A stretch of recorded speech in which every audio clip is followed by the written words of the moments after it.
Bentrovati telespettatori di Antenna 3, buon pomeriggio. Siamo ancora in diretta per darvi conto dell'ennesima giornata di emergenza sul fronte coronavirus, mentre sono appena arrivati i dati del secondo bollettino ufficiale della Regione del Veneto. Cerchiamo di guardarli insieme perché appunto sono appena confluiti in questi secondi dalla Regione del Veneto con Azienda Zero. Ecco, li vediamo insieme proprio in tempo reale. Siamo arrivati a 8.626 casi attualmente positivi, su un totale di 9.748 se prendiamo in considerazione tutti i tamponi effettuati dall'inizio dell'emergenza fino a oggi.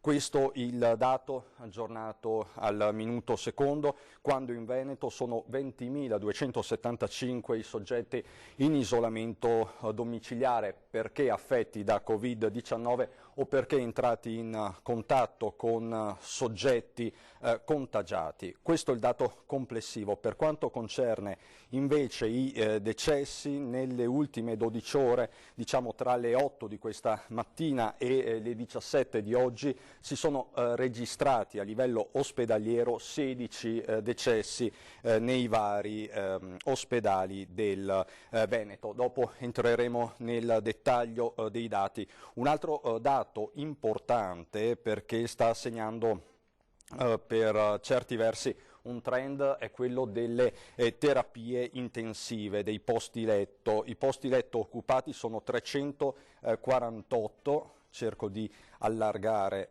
nuovamente, 348 meno 2 rispetto al bollettino ufficiale di questa mattina, che già segnava un meno 2 rispetto a ieri, quindi c'è un lieve trend di miglioramento per quanto concerne le terapie intensive, che fino a pochi giorni fa, stando anche alla preoccupazione principale del presidente Zaia, erano a serio rischio di overbooking. Per quanto concerne invece i pazienti che non sono più in area critica, sono 22 in meno, quindi ci sono dati in qualche modo rasserenanti rispetto ai giorni scorsi. Perlomeno c'è una tendenza al rallentamento su vari fronti. Ovviamente i positivi crescono sempre di più, e questo lo ha ribadito oggi il governatore del Veneto Zaia, perché si stanno effettuando tanti tamponi, e tanti di questi tamponi, circa 10.000, sono fermi nei vari laboratori perché mancano di fatto dei reagenti. Ma questa sera ne parleremo a lungo nel corso dei nostri telegiornali, anche con degli esperti come il dottor Roberto Rigoli, direttore di microbiologia al Cafoncello di Treviso, che è uno dei coordinatori dell'intero programma per quanto concerne per l'appunto i tamponi, che comunque in Veneto sono arrivati a oltre 112.000. È un record mondiale. Per dare una dimensione, il Veneto ha effettuato più tamponi della Corea del Sud. Questo quindi è il quadro aggiornato in tempo reale. Ci sono però anche notizie sul fronte economico, perché nella giornata di oggi il Ministro per l'Economia Roberto Gualtieri ha relazionato alla Camera nel corso del question time e ha annunciato delle misure specifiche per le imprese. Si andrà a liberare diversa liquidità per un totale di 500 miliardi. Questo per quanto concerne la liquidità e il confronto e l'accordo che c'è stato tra esecutivo e banche. A tal proposito vi farei sentire le parole pronunciate poco fa da Roberto Gualtieri, dal Ministro, alla Camera durante il question time.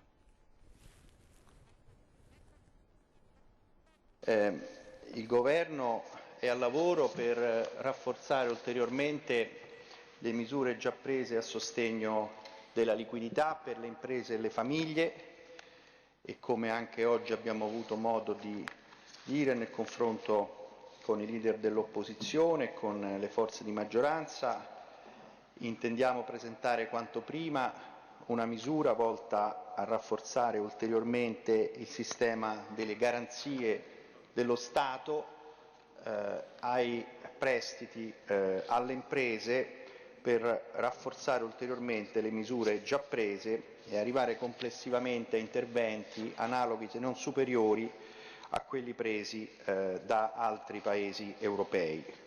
Nel testo scritto della interrogazione, lei ha avuto anche, che non ha adesso ripreso questo passaggio, ha anche avuto modo di parlare della questione dei principi contabili IFRS 9 e dell'esigenza quindi di sospenderli o renderli flessibili. Volevo sottolineare che le autorità europee sono intervenute per chiarire i margini di flessibilità e l'esigenza di usarli pienamente in questa fase e, in base quindi a queste indicazioni, i criteri contabili di cui l'IFRS 9 possono essere applicati con un grado di flessibilità tale per cui le moratorie pubbliche e private derivanti dall'emergenza Covid-19 non impongano di concludere automaticamente che si è verificato un innalzamento significativo del rischio di credito, che occorre tenere presente la natura eccezionale e incerta delle presenti circostanze tra le informazioni ragionevoli e fondate su cui si basano le valutazioni IFRS 9, in particolare al fine di distinguere correttamente i crediti su cui l'attuale emergenza può incidere significativamente nel lungo periodo, e in tal senso, secondo la BCE, maggior peso dovrebbe essere dato all'outlook stabile e di lungo periodo in base alle passate esperienze,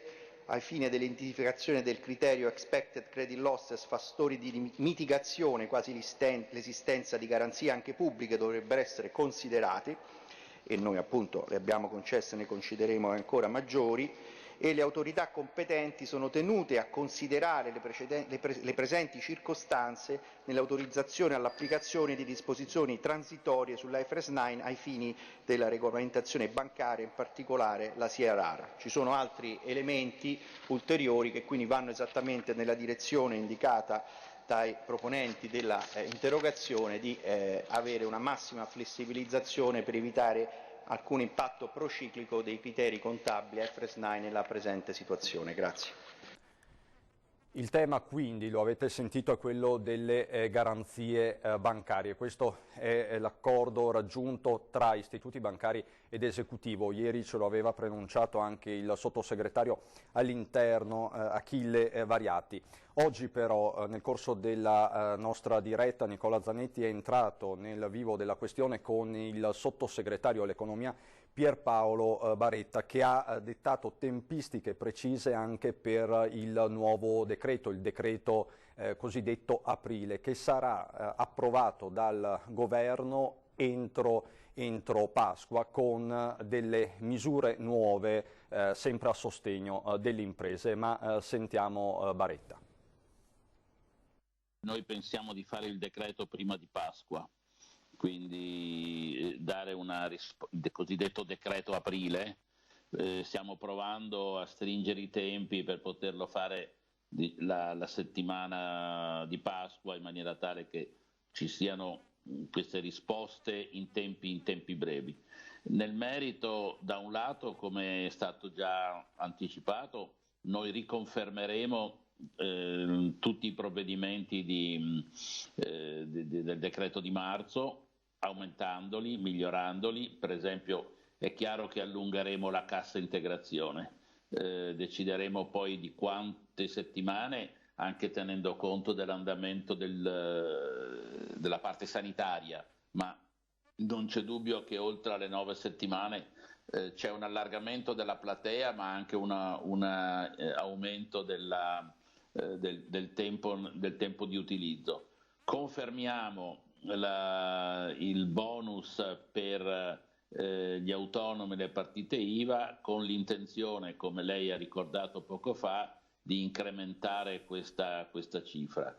Dopodiché c'è l'intervento su quello che possiamo chiamare il reddito di emergenza, cioè un intervento che va a sostenere tutte quelle persone che non hanno un reddito e non hanno altri mezzi di sostentamento e che oggi sono in una condizione davvero precaria a seguito del coronavirus e che quindi hanno dovuto chiudere attività e che quindi si trovano a non avere liquidità, risorse, e lì ci sarà un intervento abbastanza ampio, stiamo individuando un po' qual è la popolazione e studiando le modalità con le quali erogarlo, un po' sulla scia dei 400 milioni dell'altro giorno per buoni spesa che sono stati assegnati ai comuni. Ai comuni, perché? Perché i comuni comunque sono sempre in prima fila. In queste settimane vi stiamo raccontando le azioni, i comportamenti, le riflessioni di molti primi cittadini in tutto il Veneto. Con le immagini che adesso vi mostriamo andiamo a Silea, nella cintura urbana di Treviso, dove il sindaco Rossella Cendron ha messo in piedi un'iniziativa veramente simpatica e rasserenante per tutti i suoi concittadini. La sindaca va sotto casa dei suoi concittadini per cantare loro gli auguri di buon compleanno. Vediamo questo contributo. Io ci tenevo in particolare oggi perché so che a questo civico abita Zamuner Massimo, che oggi, il 28 marzo, compie gli anni. È da qualche parte? Dov'è Massimo? È qui dietro Massimo? Ah, caspita, ce lo siamo perso. Massimo Zamuner, ti rifaccio da qua, volevo farti tanti auguri. Mi aiutate a cantare anche voi perché io sono stonatissima, non vorrei mai, come dire, assordarvi. Massimo, chi è che è intonato di voi? Vai. Tanti auguri a te, tanti auguri a te, tanti auguri a Massimo, tanti auguri a te. Auguri Massimo, bravo! Anche lui è un medico e quindi in prima linea in questi momenti così difficili. Colgo l'occasione proprio per ringraziare tutti gli operatori sanitari, gli infermieri, i medici che si prodigano per noi, sono i nostri eroi. Grazie a tutti davvero, senza di loro non sapremo che fare. Bravi, bravissimi. Auguri Massimo, non dico nessuno quanti anni hai, anche se io ce l'ho qui scritto in questo momento, non ti preoccupare. Ciao! Ciao Massimo! Auguri! Io ho detto, se i miei cittadini non possono uscire a festeggiare, vado via a casa a fargli gli auguri. Ok? Allora mi raccomando Massimo, festeggia in famiglia, stando a casa, perché è il miglior modo di volerti bene e voler bene alla tua famiglia. Non serve che te lo dica perché sai già, giusto? Grazie Massimo. E quindi, visto che abbiamo fatto questa cosa, quando tutto sarà finito, festa per tutto il condominio e tutto il quartiere! Grande Massimo! Auguri a te e alla tua famiglia! Ciao a tutti! Grandi cittadini di Cendron! Via Camemo! E siamo con il sindaco di Silea, Rossella Cendron, con noi in collegamento via Skype. Sindaco, innanzitutto complimenti per l'intonazione, ma insomma ha un talento per l'intrattenimento, complimenti. No, diciamo che più che intrattenimento si tratta appunto di quello che avete nominato prima, cioè in questo momento di tensione, di forte tensione sociale, bisogna anche e soprattutto rasserenare. Benissimo richiamare al rispetto delle regole, ci siamo dati da fare sempre con i mezzi antichi, con il megafono anche nella settimana scorsa, richiamando quelle che sono le regole, cioè il rispetto delle uscite solo per motivi fondamentali di necessità, lavoro e per motivi di salute. Però ecco, ci siamo accorti che con la tensione sociale crescente, con il fatto che le persone rimangono a casa, hanno anche bisogno di un contatto umano. Quindi questa iniziativa, assieme a molte altre, di vicinanza, vuole essere un tentativo di essere vicini ai nostri cittadini, seppur a distanza. E davvero abbiamo avuto un riscontro molto positivo, perché non dobbiamo dimenticare che ci sono molte persone che vivono da sole, molti anziani, e il fatto di sentire una voce, la voce del sindaco, dell'assessore, del consigliere, che viene a salutare, rassicura su come stanno andando le cose, chiede se ci sono bisogni particolari e dà dei messaggi anche di speranza, è un forte segno che le comunità possono ritrovarsi e sentirsi unite anche in queste circostanze così particolari. Quindi, nonostante la quarantena, non perdere i valori della comunità e rinsaldare la rete sociale, questo di fatto. Assolutamente, e questo è proprio un valore che cerchiamo di difendere con le unghie e con i denti, proprio perché ci siamo accorti che in questo momento così particolare, a parte una grandissima disponibilità di persone che si mettono a disposizione, anche solo la distribuzione, l'imbustamento e la distribuzione delle mascherine, che è stato appunto il grosso lavoro della Protezione Civile in questi giorni, ma anche le spese alimentari, per esempio con i ragazzi della consulta dei giovani di Silea, la Caritas in prima linea, i volontari che si sono messi a disposizione. C'è stato veramente un risaldamento di quelli che sono i valori di solidarietà che ci fanno riconoscere in una comunità che si attiva nel momento della sua crisi più profonda. Una delle cose che mi piaceva dire al megafono sabato e domenica era proprio che non dobbiamo avere paura dei momenti difficili, proprio perché dai momenti difficili nascono le cose migliori, e credo che questo sarà una lezione per tutti noi. Sul fronte economico, Sindaco, l'ultimo provvedimento del governo vi vede comunque destinatari di 400 milioni di euro di risorse per le spese alimentari dei vostri concittadini, delle famiglie maggiormente in difficoltà. Ci sono casi anche a Silea di difficoltà così urgente e forte? Certo, per sgombrare il campo e anche per spiegare, noi comunque già a livello comunale all'anno spendiamo all'incirca 165.000 euro per il supporto alle famiglie, tra assistenza domiciliare, erogazioni di contributi per bollette, affitti, la Caritas, il contributo del gas. Quindi oltre a questi, che normalmente già abbiamo stanziati in bilancio, sono arrivati in particolare per il comune di Silea 54.000 euro di questi 400 milioni che sono già lunedì pomeriggio erano in cassa a nostra disposizione. Quindi noi adesso stiamo provvedendo alla pubblicazione del bando appunto per un avviso pubblico aperto a quelli che sono gli esercenti del territorio, per poter appunto inserirsi come attività che può ricevere questi buoni spesa, i cosiddetti buoni spesa. E noi procederemo, guardate veramente la pubblicazione è tra stasera e domani mattina, con l'erogazione di questi buoni da 10 e da 20 euro per permettere anche un taglio più piccolo, perché sappiamo che se si va al panificio non si può spendere 50 euro per così dire, e diviso tra i piccoli esercizi, tutti gli esercizi di vicinato potranno comunque concorrere, e anche le realtà più grandi, più strutturate come i supermercati.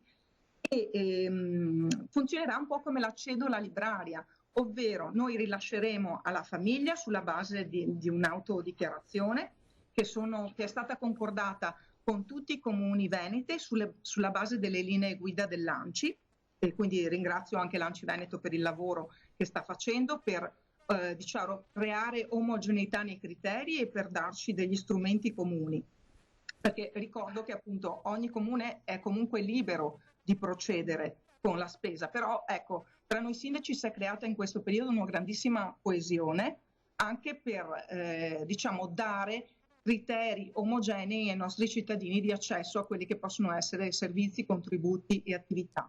Quindi la famiglia compilerà il modello di autodichiarazione e gli saranno consegnati i buoni per scaglioni. In particolare una famiglia composta da una sola persona, un nucleo composto da una sola persona riceverà 70 euro a settimana, da 2 persone 120, da 3 150, da 4 persone 180 fino a 5 e più 200 euro a settimana.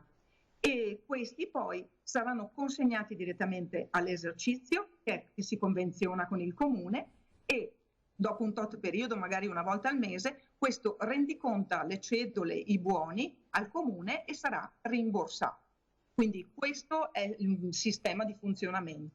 E dobbiamo dire che rispetto anche alle situazioni di fragilità sociale che il comune conosce e aiuta attraverso realtà come la Caritas o attraverso i contributi erogati direttamente dal comune, si sono già fatte avanti nel giro appunto di questo paio di giorni, del lunedì e martedì, non moltissimi casi, però già una decina di casi che non rientrano in quelli, diciamo, classici già conosciuti come caso sociale.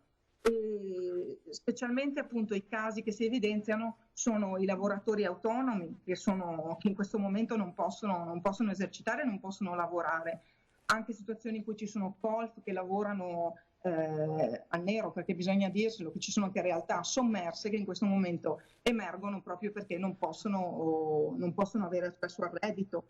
Molti nuclei monogenitoriali con figli. Ecco, questa è un'altra realtà che va tutelata fortemente e ovviamente nell'assegnazione di questi contributi ci sono dei criteri ben precisi da rispettare. Cioè, prima di tutto il fatto che ci siano che le persone siano già in carico ai servizi sociali, che siano appunto minori, che il nucleo familiare abbia minori, famiglie monogenitoriali senza reddito, famiglie con appunto figli o persone con disabilità, con patologie particolari, persone che hanno sostegno al reddito. Ovviamente c'è anche questo requisito particolare dei 5.000 euro che bisogna dichiarare di non avere in giacenza bancaria o postale una somma superiore ai 5.000 euro. E Sindaco, non per portarla sul terreno della polemica, ma lei prima ha citato l'ANCI del Veneto. Proprio il presidente dell'ANCI Veneto, che è il suo vicino di casa, il sindaco Mario Conti, il sindaco di Treviso, ha parlato di elemosina. Per lei è elemosina questa o sono risorse sufficienti perlomeno in questa fase? Che idea si è fatta? Io penso che questa sia una prima risposta che era necessaria. È chiaro che possiamo pensare che questo tenga banco per 2, 3, 4 settimane. Quindi è una prima, interpretiamola così, questa è una prima risposta di cui avevamo bisogno, perché non dimentichiamo anche un particolare importante. I nostri comuni da un punto di vista del bilancio saranno messi a dura prova come entrate. Quindi i 180.000 euro che quest'anno il comune di Silea ha impegnato sul fronte sociale a livello di bilancio preventivo, non è detto che io abbia le entrate, perché se la gente non paga le imposte è perché non ha soldi, tanto per essere proprio semplice. I soldi in comune non entrano, io come posso assicurare il sostegno sociale al mio territorio? Quindi questi sono 54.000 euro che sono una misura concreta che è già arrivata perché lunedì pomeriggio ce l'avevamo in cassa in comune e ci permette di dare una risposta immediata alle esigenze primarie dei cittadini. L'esigenza primaria è fare la spesa e quindi mangiare. Quindi io credo che sia una prima risposta che andava data, a cui dovranno seguirne altre più consistenti. Sindaco, tornando all'inizio, quando è previsto il prossimo giro di auguri? Noi appunto ci concentriamo durante la settimana nelle funzioni più proprie della protezione civile, che in questo momento sta concludendo la distribuzione delle mascherine. Proprio credo che oggi abbiamo concluso e coperto tutto il territorio comunale, e comunque appunto nei prossimi giorni continuerà, specialmente per quelli che sono le persone fragili, che magari sono malate o hanno delle disabilità, in cui dobbiamo rafforzare l'aspetto di prevenzione del contagio. Oppure appunto con il servizio di spesa a domicilio, quindi ci concentriamo più su questi servizi. Il sabato e la domenica magari cerchiamo di dare questi messaggi positivi e continueremo anche nei prossimi weekend a farci sentire vicini ai nostri cittadini.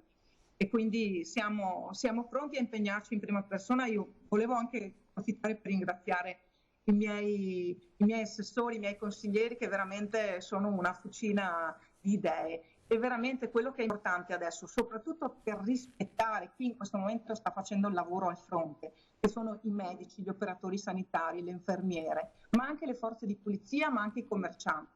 È per rispettare loro che dobbiamo attenerci a queste regole, ma questo non vuol dire perdere quella coesione sociale che in questo momento è assolutamente importantissima. Noi dobbiamo sentirci vicini anche se siamo lontani, perché appunto, come mi piace dire ai miei cittadini, se oggi scende qualche lacrima dobbiamo ricordarci che questi sono gli arcobaleni di domani. Quindi forza Silea, forza Italia.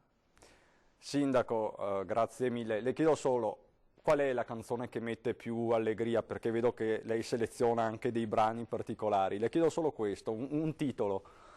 Guardi, paradossalmente mi è piaciuto tantissimo sentir risuonare Viva la libertà di Jovanotti per le strade, che potrebbe sembrare un paradosso, perché in questo momento la nostra libertà è ovviamente un bene prezioso, ma lo è di più la nostra salute. Quindi se proteggiamo la nostra salute potremo sentirci liberi, e mi è piaciuto proprio dare questo messaggio. Sindaco, grazie mille, buon lavoro. Andrà tutto bene. Grazie, grazie. Arrivederci, grazie Sindaco. Era Rossella Cendron, sindaco canterino di Silea. Grazie, grazie Sindaco. Torniamo alla cronaca, torniamo all'attualità, torniamo soprattutto a quanto detto nella giornata di oggi nel consueto punto stampa dal governatore del Veneto Luca Zaia. Mentre il governo ha annunciato la proroga delle restrizioni fino al 13 di aprile, la stessa Regione del Veneto è pronta a sua volta ad adottare una nuova ordinanza. Nessun contrasto con il provvedimento del governo, ha detto oggi Zaia, ma sentiamo un sunto, la sintesi delle parole di Zaia. Capite da soli che i dati cominciano a muoversi nella maniera giusta, il che non vuol dire che dobbiamo, come si può dire, abbassare la guardia. Vuol dire che al momento la situazione è sotto controllo, e con delle preoccupazioni, con dei focolai che abbiamo, che sono evidenti, che sono la grande preoccupazione delle case di riposo, che continuiamo a tamponare, nel senso che continuiamo a screenare, come si dice, a testare.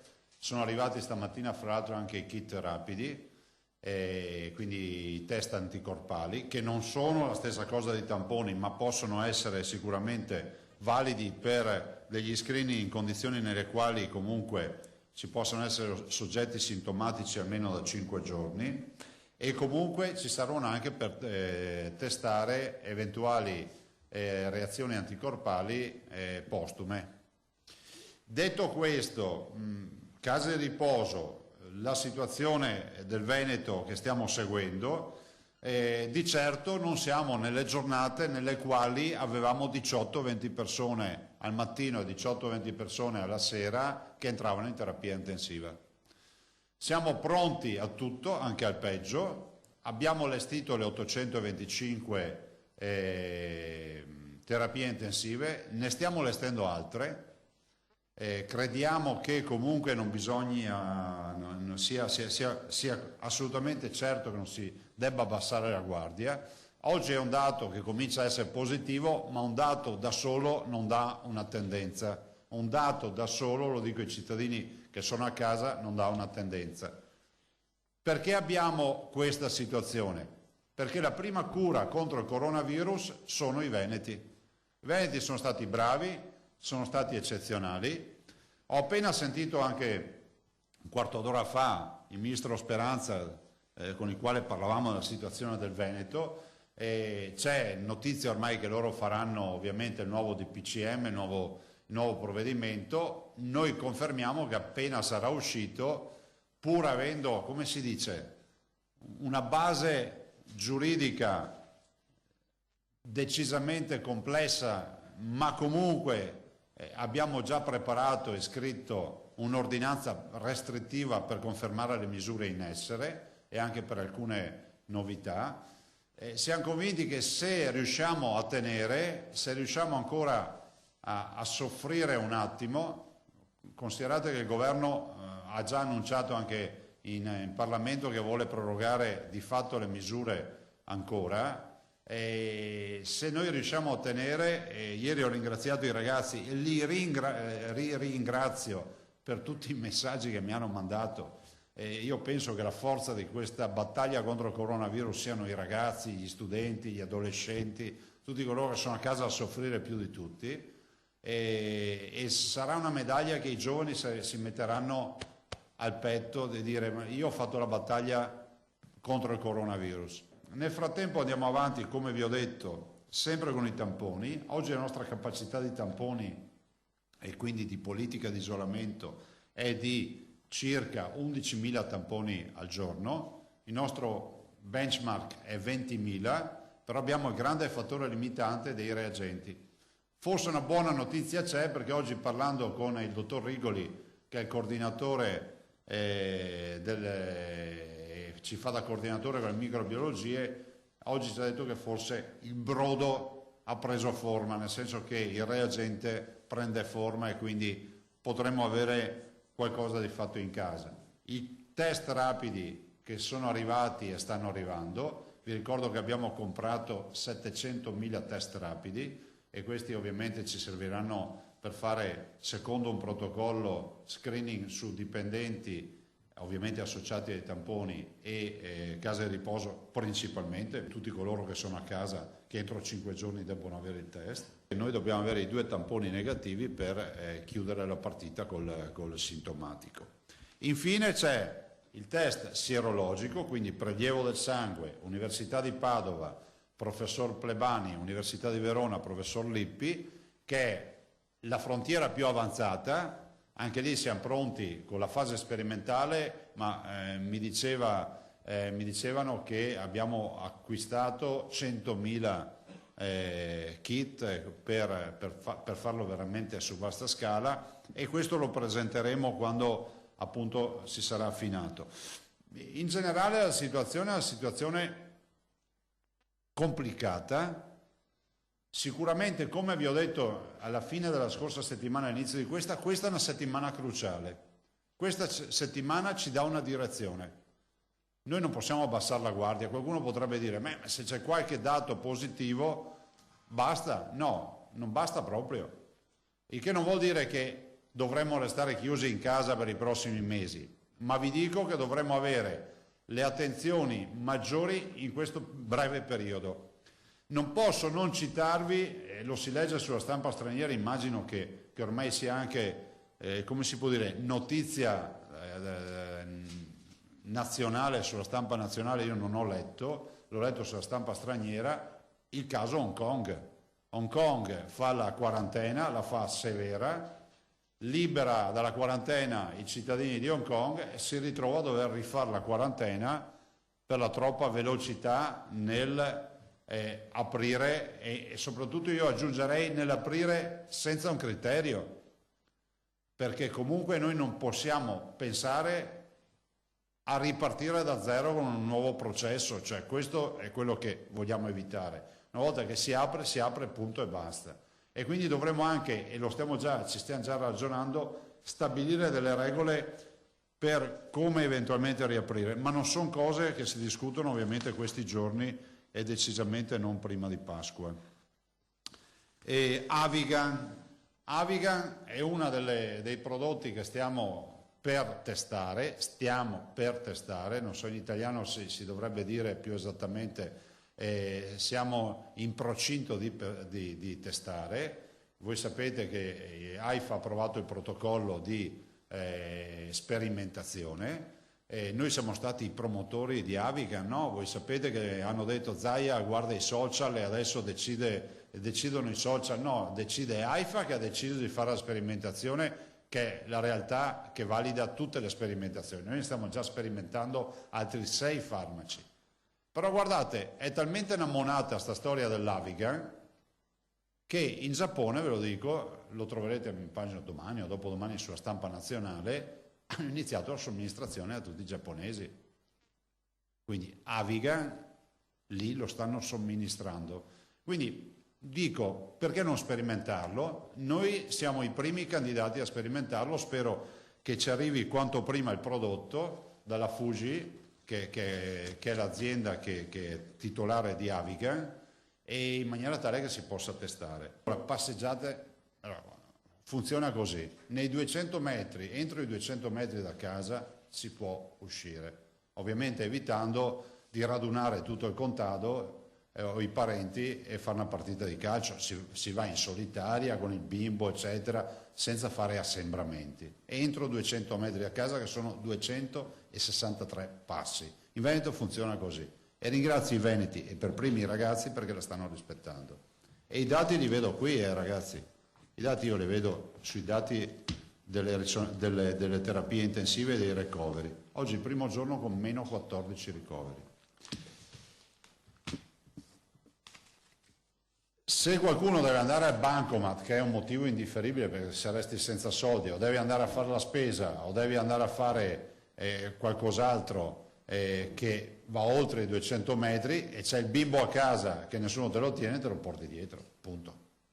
Ma il che non significa che si va a fare passeggiate. Attendo di vedere il provvedimento che uscirà stasera da parte del governo, che darà la stura. Sembra che il governo confermi le misure, ma voglio vedere il provvedimento, perché di conseguenza noi cercheremo di fare il nostro, che sarà sicuramente più restrittivo. Di questo poco ma sicuro. Da quello che si intende, il governo prorogherà tutto fino al 13 aprile, e quindi immagino che fino a Pasqua non se ne parla. Vi dirò anche che oggi, in questo momento, non ci sono le condizioni. Cioè, riempire le strade e le fabbriche con il contagio che non è sparito, potrei dire che forse è sopito, ma comunque c'è, perché i dati ce li abbiamo, 2000 persone in ospedale ce li abbiamo, e 350 in terapia intensiva ce li abbiamo, oltre a tutte quelle che sono in terapia semi-intensiva, che non è proprio una passeggiata.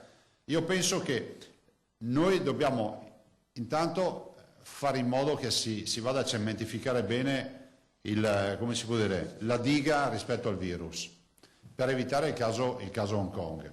Dall'altro bisogna fare in modo che le imprese riescano sicuramente ad aprire. E guardate che il test sierologico è quello che abbiamo in mente, che vi ho detto anche ieri, va in questa direzione, perché si rivolge anche ai lavoratori poi alla fine, passata la fase sperimentale, e penso che sarà utile alle nostre imprese, cioè avere la patente di immune, no? Che ti sei immunizzato e hai il tampone negativo, vuol dire che non ti ammali più. Questo il sunto, la sintesi delle parole di Zaia oggi nella consueta conferenza stampa di mezzogiorno e mezzo. Adesso per noi c'è un breve break pubblicitario.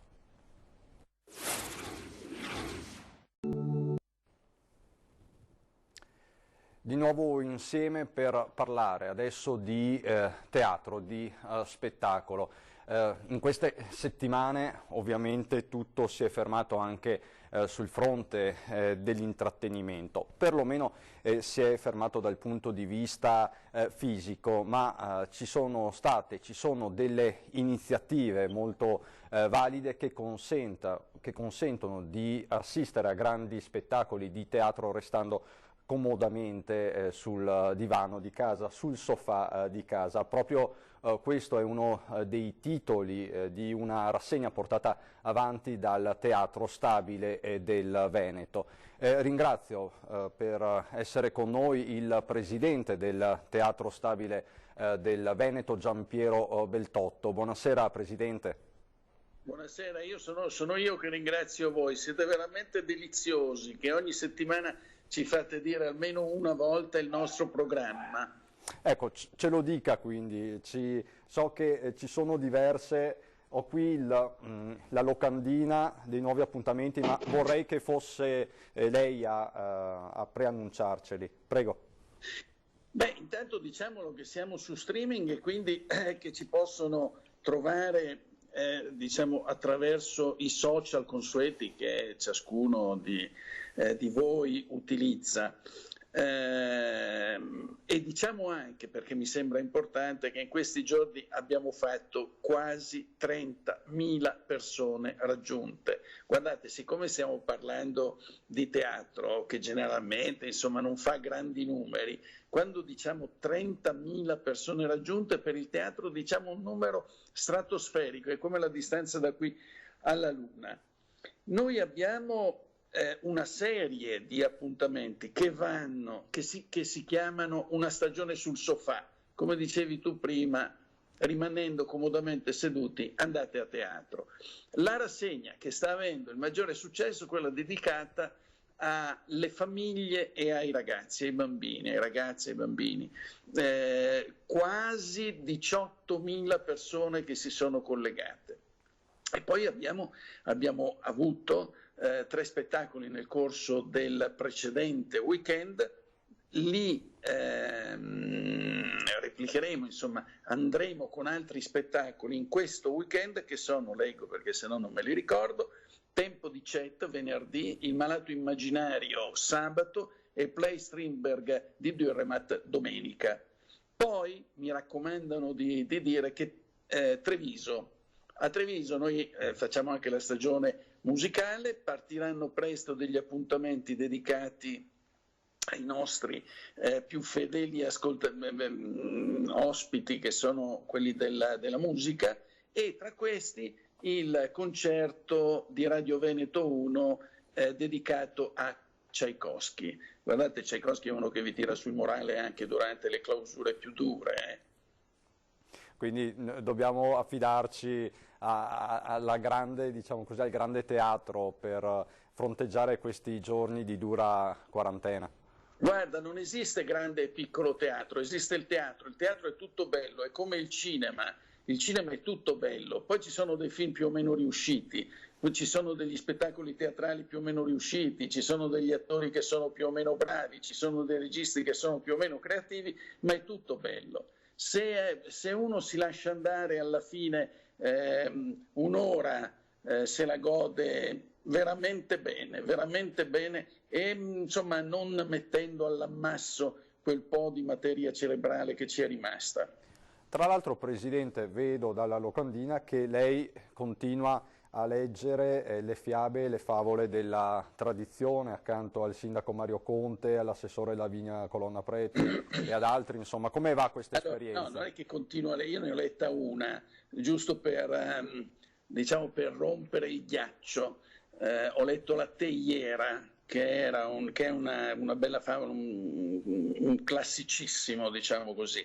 E poi cosa abbiamo fatto? Abbiamo detto ai nostri amici che un pensiero bello che si può dedicare ai nostri amici, a quelli che sono dedicati in qualche modo alla famiglia, no? I nostri pensieri migliori sono quelli che dedichiamo ai bambini. E allora che cosa di meglio che lasciare i nostri bambini con una favola? Io sono vecchio, quindi mia mamma qualche volta lo faceva, ma di certo lo faceva la nonna. Quando avevo l'influenza, appunto, prendeva la vecchia enciclopedia dei ragazzi e da lì mi leggeva una favola. Mi è rimasto un po' il gusto delle storie, anche quelle antiche. Quindi è questa anche un'opportunità per far conoscere ai più piccoli delle favole che altrimenti andrebbero disperse? Beh, altrimenti io non lo so, nel senso che io ho 3 figli e a tutti e 3 ho raccontato favole quando erano piccoli, perché a me piacciono, quindi io l'ho fatto. Probabilmente qualcuno un po' più giovane potrebbe usare altri mezzi, quindi il fatto di ricordargli che esistono i fratelli Grimm, Andersen, e quindi le grandi sorgenti a cui si è abbeverato Walt Disney, vuol dire che gli dici: guarda, La Bella Addormentata nel bosco la trovi naturalmente in versione cinematografica bellissima, non la trovo per ragazzi neanche per bambini, a dir la verità, però ma la trovi anche nella sua versione originale, che è sempre meravigliosa. Insomma, a me piace molto leggere e qualcuno che mi legge. Vedo che poi per un target più cresciuto per il target più giovane, diciamo, ci sono anche gli aperitivi letterari, L'amore ai tempi del colera e altri romanzi, anche questa è una bella iniziativa. Anche perché questa viene fatta dagli allievi della nostra, dagli allievi della nostra scuola. Il Teatro Stabile è la scuola più importante di teatro d'Italia dopo quella del piccolo teatro di Milano. I nostri ragazzi sono bravissimi e si sono dedicati a questo romanzo, che credo sia il primo di una serie. L'amore ai tempi del colera è un grande libro di García Márquez, non è il migliore degli autori sudamericani, ma certamente è stato importante soprattutto per un libro. Questo ci sembrava evocativo, questo ci sembrava avesse un titolo evocativo, potevamo anche leggere La peste di Camus, ma insomma questo mi sembrava meno macabro, ecco. La peste di Camus che sarebbe ben appropriata in queste settimane. Non trova? Sì, ma insomma La peste è un grande sfondo per ogni spettacolo. Shakespeare ne ha fatto lo sfondo di tanta sua produzione. La peste è comunque la malattia che ci trova impreparati, è un grande elemento scenico di tanta parte della letteratura e del teatro, no? Pensate a Manzoni, I Promessi Sposi, no? Le pagine importanti che Manzoni dedica alla peste. E tra l'altro lei citava Shakespeare, anche su Shakespeare c'è una rassegna ad hoc sui sonetti di Shakespeare. Allora, questa è una cosa a cui io sono particolarmente legato, perché il fatto di collaborare con la città di Verona, con il comune di Verona e con l'Estate Teatrale Veronese, che ha avuto questa bellissima idea, ci dà la possibilità di pensare a quel teatro diffuso, a quel teatro molecolare che, come tutti sanno, a me sta molto a cuore. Io vorrei con tutte le mie forze abbattere tutti gli steccati, perché il teatro è uno solo, l'idea di teatro è una sola, poi ci dividiamo in sigle perché c'è un problema di soldi, di denari, di organizzazioni, ma insomma il teatro è uno solo. Io non so chi abbia organizzato il primo Relir, no, lo so, insomma non te lo dico, a cui ho partecipato quando avevo i pantaloncini corti, ma era irrilevante che fosse un teatro di Milano, di Roma, di Palermo o di Venezia, no?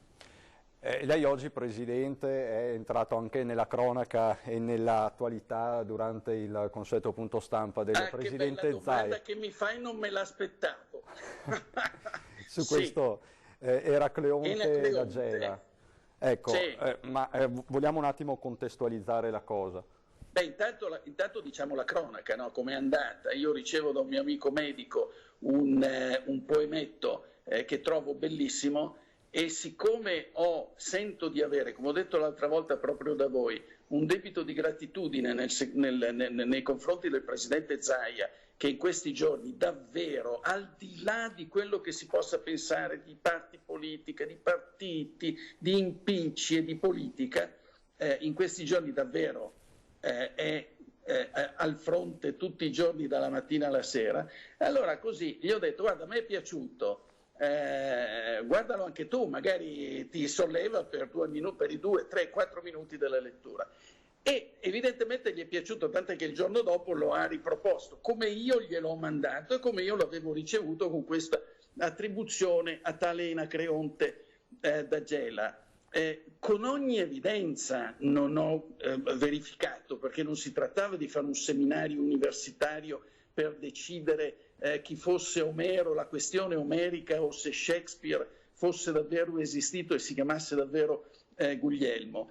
Il Presidente ha fatto benissimo a leggere, la poesia era ed è bellissima, dell'attribuzione credo che sia pelosissimo occuparsi. Chi ha voluto fare polemica lo ha fatto solo per due